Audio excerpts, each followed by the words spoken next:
What drives a man to commit unspeakable acts of horror, turning his apartment into a house of horrors? This is the chilling story of Jeffrey Dahmer, the Milwaukee Cannibal. Welcome to our YouTube channel, The Silent Screams, where we uncover the darkest tales of true crimes. Jeffrey Dahmer was an American serial killer who took the lives of 17 men and boys between 1978 and 1991. In today's video, we are diving into the terrifying world of Jeffrey Dahmer, a man whose heinous crimes shocked the world. Make sure to subscribe and hit the bell icon to stay updated with our latest stories. Jeffrey Lionel Dahmer was born on 21st May 1960 in Milwaukee, Wisconsin.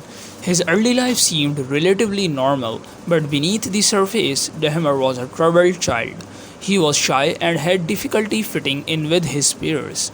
From a young age, Dahmer exhibited a fascination with dead animals, collecting roadkill and dissecting them, a grim precursor to his later crimes.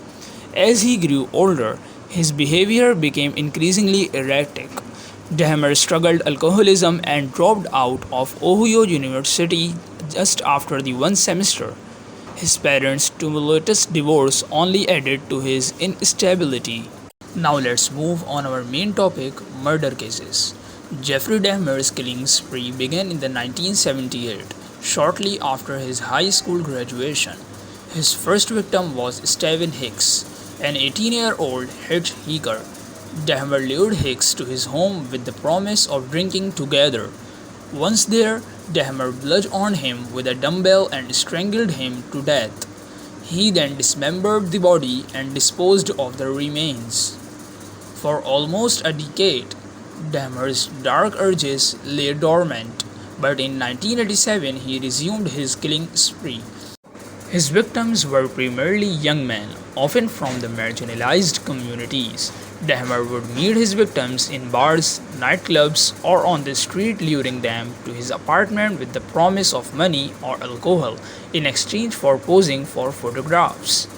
Once inside, Dahmer would drug his victim to render them unconscious. He then strangled or stabbed them before performing horrifying acts of necrophilia and cannibalism. Dahmer also engaged in bizarre experiments attempting to create zombies by drilling holes into his victim's skull and injecting acid or boiling water into their brains.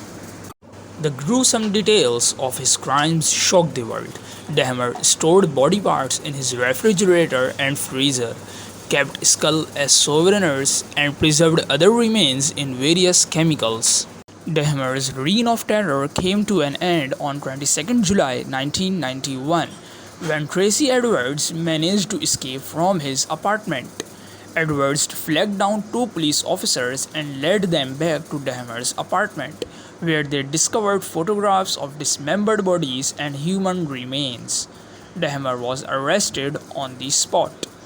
During his trial, Dahmer pled guilty but insane to 15 counts of murder. His defense team argued that he was driven by uncontrollable impulses and served mental disorder.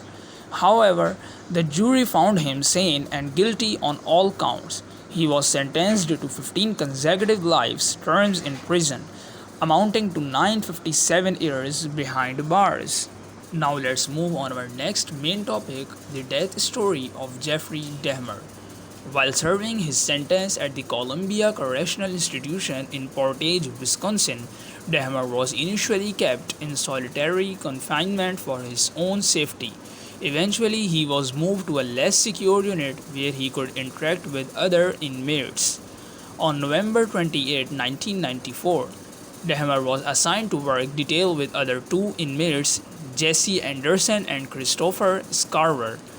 Unsupervised, Scarver attacked Dahmer with a metal bar from the prison weight room. Dahmer was found alive but severely injured. He was rushed to a nearby hospital where he was pronounced dead an hour later. Jeffrey Dahmer's story is one of the unimaginable horror and depravity.